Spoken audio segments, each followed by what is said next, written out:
Hello students, in this video we'll consider the Christoffel symbols on a surface. Let's consider a parameterized surface.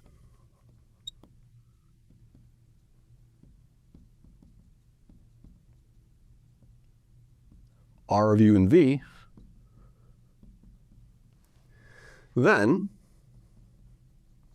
write,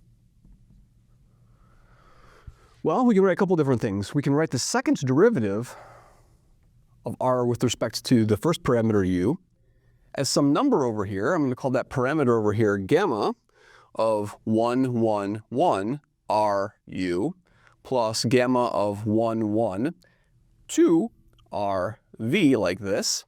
And then it's going to have something in the direction of the normal vectors. In other words, I'm decomposing everything on my surface. And so the idea behind this is that if you have a surface like this, there's your surface, beautiful.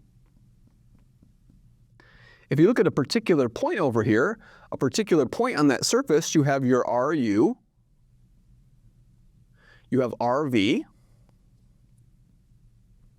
and then you have the normal vector n, like this. When you cross those things over there, that's my n hat over here, right? So any vector in the space can be decomposed in terms of RU, RV, and n hat, right? But we know what the coefficient of n hat is. That's going to be the L of the second fundamental form, right? So in other words, this coefficient has to be L and then n hat, right? Where the second fundamental form 2 is really L du squared plus 2m du dv plus n dv squared, like that. Okay, excellent. What will RUV be? RUV will be gamma and then 1, 2, 1 RU plus gamma 1, 2, 2 RV, and then m in the direction of n. And then finally, RVV over here is going to be gamma 2, 2, 1 RU plus gamma 2, 2, 2 RV plus n hat, like this. Okay? So now the idea is I'd like to find formula for these Christoffel symbols here, right? So these gamma ijk are the surface Christoffel symbols. We've previously seen how you do Christoffel symbols in general. The only difference here is what? The only difference here is that with the ordinary Christoffel symbols, when you have a covariant basis of vectors and you differentiate a covariant basis of vectors, you can write them as the Christoffel symbols in terms of the covariant basis, right? But on a surface, if we're only on a surface over here, what can we say? We know that the second derivative might have a normal component to it, right? So that normal component is what's different over here. These components over here of n have nothing to do with Christoffel symbols. They have something to do with the intrinsic geometry of the surface, okay? All right, great. Now to compute these Christoffel symbols, we're going to need a couple sort of differential relationships over here, right? So for example, if I want to isolate these things, I'm going to dot with RU, right? Okay, so what we'll do over here is we're going to note that RUU dot RU, for example, here's my first differential relationship. Let's call this number over here 1, right? What will this tell me over here? I know this is really what? This is exactly 1/2 of EU. Right? Because what's EU? Remember what the first fundamental form was? The first fundamental form was going to be E du squared plus 2f du dv plus g dv squared. And of course, E is just RU dot RU. F is RU dot RV. And G is RV dot RV, like that, right? So if I did the derivative of E with respect to U, I'd have RUU dot RU plus RU dot RU, so that's just half of RU, right? Half of EU. What is RUU dot RV, for example, right? Well, what I could say is this is really going to be the F derivative. It's the U derivative of F, like this. But the U derivative of F would be what? The U derivative of F is going to be RUU dot V plus RU dot VV. So I have to subtract off RU dot RV, RU dot RV. So I did an F, so partial F partial U be RUU FV, right? And then plus RU dot FV, FVU, right? So that'd be FR, FUV, like that. Okay. Now what's that? That's just the V, 1/2 the V derivative of E, right? So this is going to be F sub U minus 1/2 the V derivative of E, right? EV. Perfect. with my third partial derivative relationship. My third partial derivative relationship is what?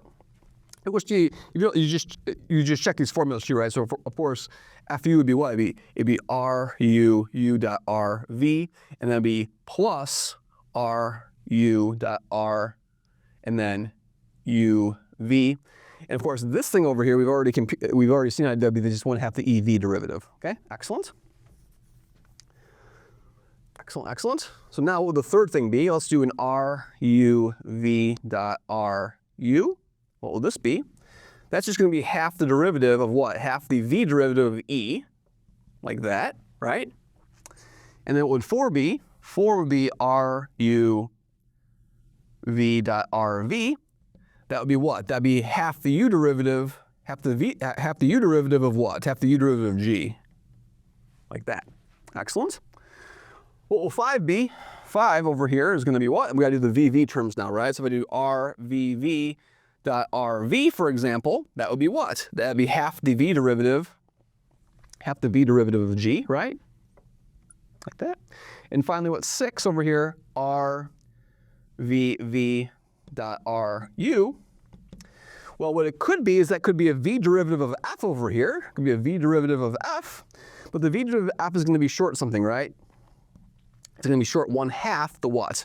So the V derivative of F would be, if I did the V derivative of F, FV would be RUV dot RV plus RU dot RVV, right? So we have this term over here, right? That was the term we wanted, right? But now I have to subtract off what? This term over here, which is the U derivative of G. The U derivative of G, like that. Beautiful. So these relationships are going to help me solve for these Christoffel symbols over here. So let's do them. So now I'm going to solve for them in sequence. So what I'm going to do is I'm going to take equation 1, I should call this maybe like I, and then 2, and then 3. Let's dot I with RU and RV, RU and RV. Okay?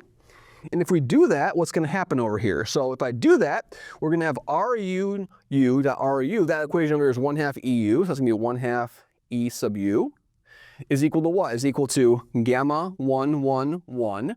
And then RU dot RU is going to be E, right? Plus gamma 1, 1, 2. RU dot RV is going to be F. And of course, RU dot N is 0, right? If I dot with RV, what we get? If I dot RU dot RV, I'm going to have this expression over here.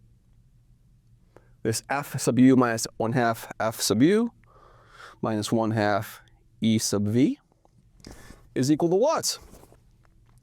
Is equal to, if I dot this with V, I'm going to have a gamma 1, 1, gamma 1, 1, 1 F plus a gamma 1, 1, 2. And then if I dot this with RV, I'm going to get a G over here, right? And now we can do Cramer's rule to solve for these things, right? So by Cramer's rule, my denominator is going to be what? So of course, the coefficient matrix of gamma 1 and gamma 2 by Cramer's rule is going to be EG minus F squared. So of course, what do we know about EG minus F squared? That's an important quantity. So EG minus F squared, of course, is just going to be G. It's going to be the determinant of what? It's going to be the determinant of the metric tensor, right? So this is the determinant of your metric tensor, Gij, the determinant of your first fundamental form, right? Excellent. So I'm going to write G for the determinant of my first fundamental form, okay? So now, of course, how do you solve for gamma 1, 1, 1? So gamma 1, 1, 1 by Cramer's rule. I'm going to replace this, so it's going to be this thing over here times a G. So it's going to be a 1/2 EUG. That's over here. And then minus F times FU minus 1/2 EV all divided by G. Good. And then what's gamma 1, 1, 2 going to be? Well, now I'm going to replace these things over here. So the E and the F stay the same. So it's going to be E over here times this expression over here. So it's going to be E over here times that expression. FU minus 1/2 EV. So that goes over there. Then F times what? Then it's going to be F times 1/2 EU minus F times 1/2 EU all divided by G. Beautiful. All right, let's do the next expression. So if I'm going to dot, what we do next, we're going to dot. So dot 2 with RU and RV.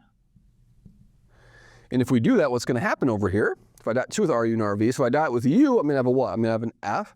I will have a RUV dot U. RUV dot U is a 1/2 EV. Is going to be what? Is going to be gamma 1, 1, 2 times E plus gamma 1, 2, 2 times F. If we dot it with V, we're going to use this formula over here, right? 1/2 GU is equal to gamma 1, 2, 1 F now, hit with RV, and then plus gamma 1, 2, 2 G, like so, okay? So now we can use Kramer's rule again. So Kramer's rule tells me that gamma of 1, 2, 1 is going to be equal to what? So I'm going to replace these things over here. So it's going to be 1/2 EV times G minus F times 1, so 1/2 F times GU over G. What's my gamma of 2, 1, 2? Okay. So it's going to be an E times this thing over here. So it's going to be 1/2 E times GU minus 1/2 what? F times EV. F times EV. Make sure we got that right. So I'm going to put this over here. So we're going to have a, let's see, so I have an E times this G. Yep. And then we're going to have an F times that EV. Yep. We're going to have FEV relative to G. Beautiful. Finally, we got to do the third one, right? So what's the third one going to be? So finally, we're going to dot 3 with RU and RV. If we do so, what are we going to get? If I hit with a V, I'm going to get a 1/2 G sub V is equal to what? Is equal to gamma 2, 2, 1. Then I hit this with a V, I'm going to get an F over here. If I hit it with a U, we'll get that right. So if I hit it with a U, I want to hit with U first, actually. So in order to preserve the sign, make sure I don't get a sign error, I have to hit that with U first, right? So let's hit with U first, and we'll have FV minus 1/2 GU. Hit this with U, I'm going to get a gamma 2, 2, 1, and then E, because the order matters with Kramer's rule, right? And then plus a gamma 2, 2, 2, and then an F if I hit it with U. And then finally, if I hit it with a V over here, I'm going to get a 1/2 GV is equal to what? Is equal to gamma 2, 2, 1, and then I'm going to hit that with an F, and then a gamma 2, 2, 2, and then hit that with a G, like that. Great. So by Kramer's rule, what are we going to have? We're going to have gamma of 2, 2, 1 by Kramer's rule is going to be a FV minus 1/2 GU. That's going to be hit with a G. Then a minus what? Then a minus F hit with this 1/2 GV. So minus 1/2 GV hit with F relative to G, like that. And by Kramer's rule, what? By Kramer's rule, gamma 2, 2, 2 is going to be what? Is going to be E hit with the, is going to be E hit with this 1/2. E, 1/2. So E is hit with this thing over here, GV, minus F hit with what?